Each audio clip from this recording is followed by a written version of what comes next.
Joining us now to review some of the headlines of today's newspapers from around the world is Arise News analyst Emmanuel Efene, the great Malabite. Good morning, Emmanuel. Good morning, Ruben. Good morning, Rufai. Good morning, Victoria. Tundu MQ Abiola. Good morning. All black, splash of gold here and there.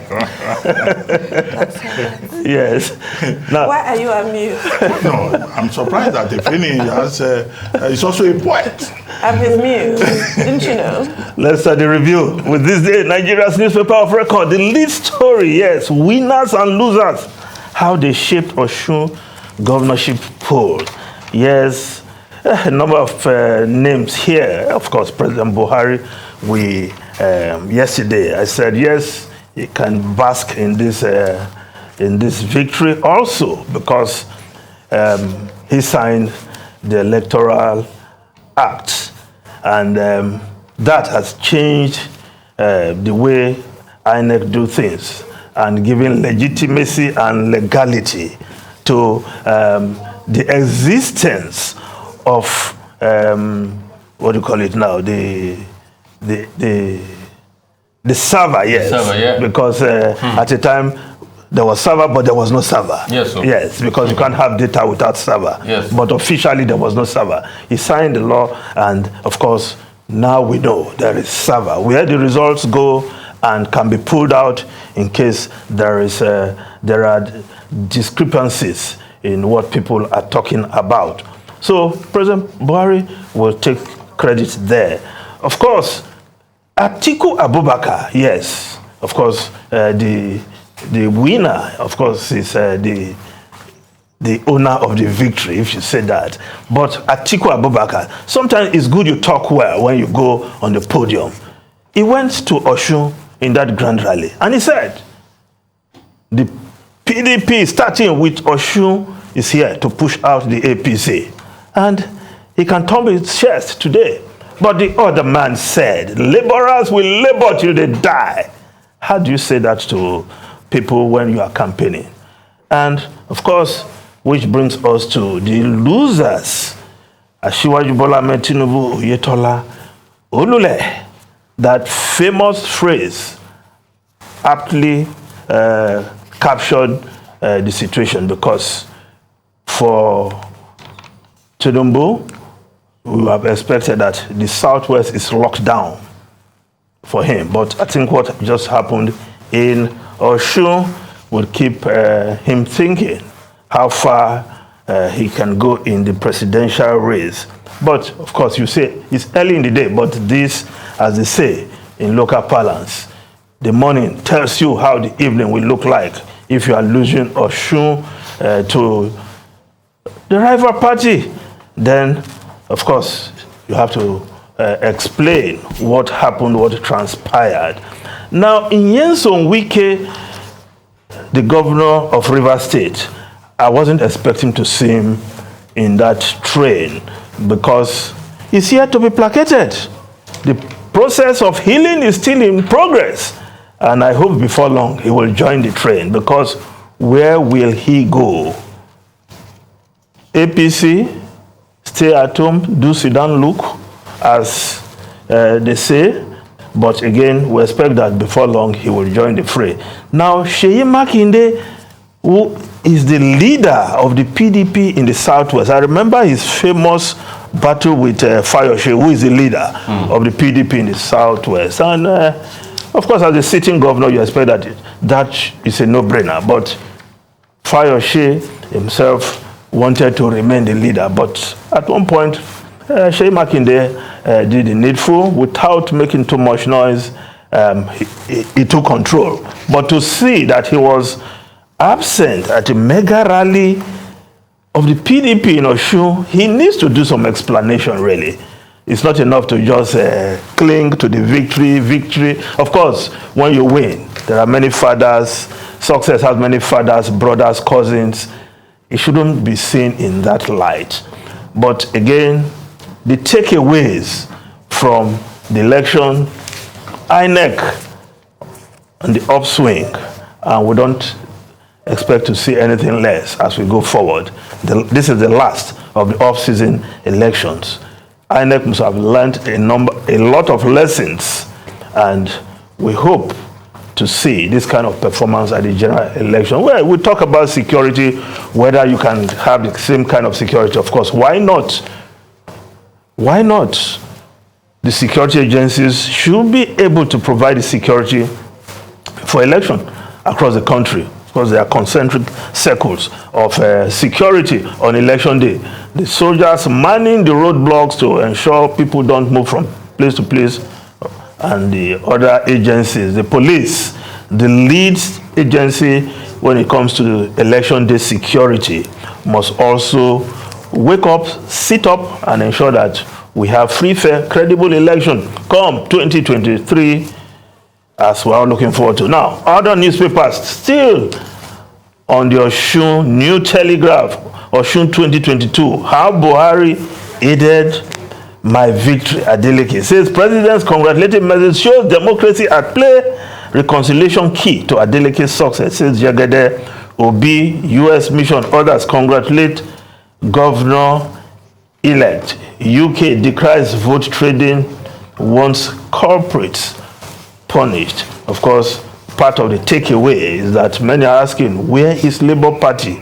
The performance. Where is the NNPP? Is it NNPP? Is it just a Kano phenomenon? At least we ought to have seen some showing of NNPP. I cannot remember Kwankwanso even came to Osun State. Well, he wants to be the president with Kano votes. Well, we'll see how it pans out. Now, the Punch newspaper, Osun Governorship, Adeleke camp worries over litigation. Whose PDP faction? All aggrieved members constitute danger. We are talking to Babayemi, PDP spokesman. I expect Oyetola to have congratulated me. Concede defeat, says Governor-elect Adeleke. Osun governor's lawyers inspect election results. May head for court. Tinubu awaits governor.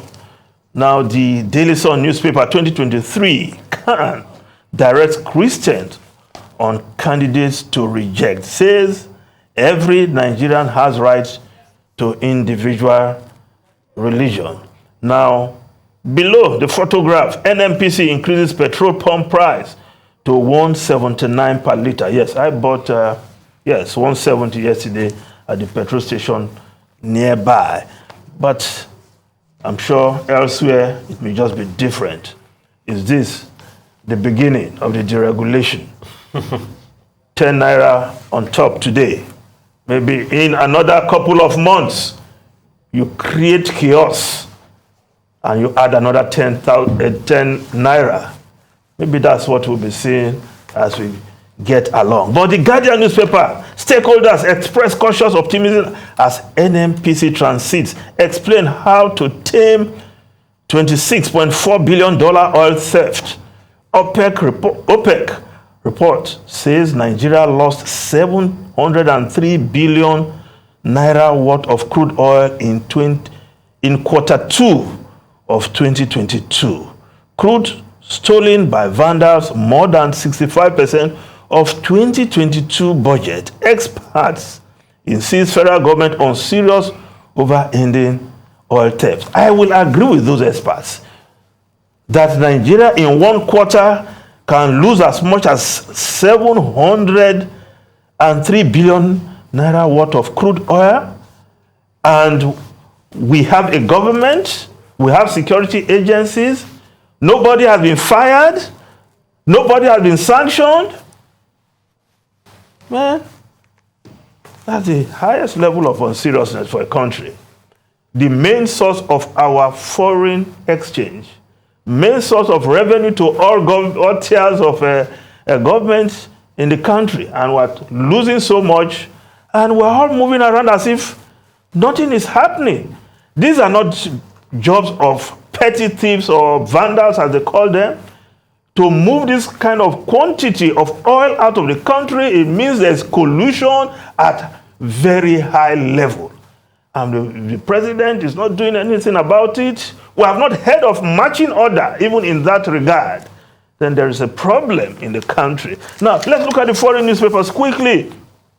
Now, The Guardian of UK, Johnson accused of checking out as Britain swelters in soaring heat. Prime Minister skips Cobra meeting despite forecast of 41 degrees Celsius for parts of England. Yes, of course, still dealing with the heat situation. Airport runways were closed and 999 calls surged yesterday as Britain endured another day of soaring heat. But the Prime Minister, or do say the outgoing Prime Minister, now, nowhere to be found in that meeting, the Cobra meeting, to coordinate the emergency in the country. But the race for the next Prime Minister is still on. The Times of London reporting that the Tory race thrown wide open, yes, after another round. Sunak, 115. He added 14 more to his support yesterday. Penny Mordaunt, 82.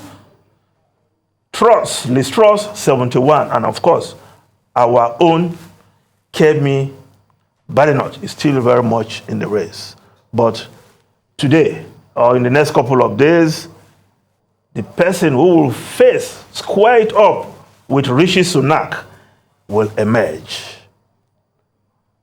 Dr. Abati, Rufai, and Tundu.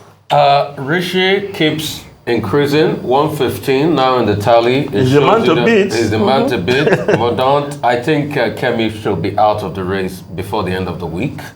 And so we can know who the fight is down to. I think probably it's going to be Sunaka and Mordaunt, or if people can rally around Liz Truss, then maybe she gets the chance.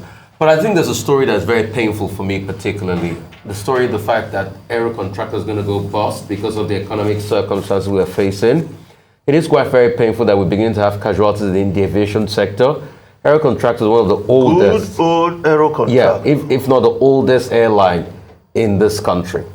All right. The other airline I can say probably is older, if my memory serves me right, probably Nigeria was defunct now. But as we speak today, Aero Contractor is the oldest airline in this country. And that heritage, that history is all going down the drain now because of the problems. What are the problems? Forex problems, economic circumstances and the likes, and many other sundry. In fact, I could say vividly that Nigeria happened to Aero Contractors. Very good. But Aero Contractors had management issues even before this time. Yes, but Nigeria too happened to I think that's what we should also check out. Very quickly on the British process. The Conservative Party, race for prime ministership. Well, Kemi Badenoch may well end up as the kingmaker because she did quite well and she seems to be getting even more popular. Yes, Rishi Sunak, 115. Mordaunt, in fact, lost one vote. Yes. It was 88 last Thursday in the second round. In the third round now, she stalled, which means that the support base for her may be disappearing. Liz Truss, gained up to about 7 votes. Kemi Badenoch with 58 also gained about 7 votes. And it's been suggested that in actual fact, she may be the person who will choose, the next prime minister, more or less, or the last to determine it, if she decides to follow the advice of Air Duncan Smith and also before now Lord Frost, who are both saying, look, the Tory right should come together and that, Kemi Badenoch can then step down. Although on Twitter yesterday, she was saying she's in the race to win it. As for Liz Truss, it was expected that she would gain more, considering the fact that the Attorney General, Suella Braverman, had asked her supporters to support Liz Truss, but we don't know how much, advantage that gave her. But clearly, Tom Tungenhart, who last week said he was not going to withdraw, well, he's out of it now. So we're down to 4. So at the end of the day, it's likely to be Rishi Sunak and someone else. And there are many within the Tory party who are hoping that it will be Liz Truss running against Rishi Sunak, who has 115, who needs just about 5 more votes, to be in a comfortable place. There was a vote of confidence called by Labour, which, the Prime Minister himself called it, Boris Johnson, at the end of the day. But the Conservative, the Tory MPs, they voted overwhelmingly to just allow him, because in any case, he's on his way out. He's on his way out. So what will be the point of the vote of no confidence that Labour insisted on? Just wanted to humiliate him. In Boris Johnson's, I don't know if I should use the word defense because I'm not really in the habit of doing that. Some people say he didn't have to attend the COBRA meeting. The Prime Minister doesn't have to attend. Others are criticizing him that he's checked out to Checkers and is having barbecues and what have you. And, did you see that little photo opportunity that he had? His Tom Cruise Maverick Top Gun moment. I think he's just trying to have fun. The last few weeks, the man has been humiliated already now. Yeah, he's demotivated by the whole thing. He that is down, he no fear. Right. Leave the guy alone. Thank you very much, Emmanuel Ofeni. We'll see you again tomorrow.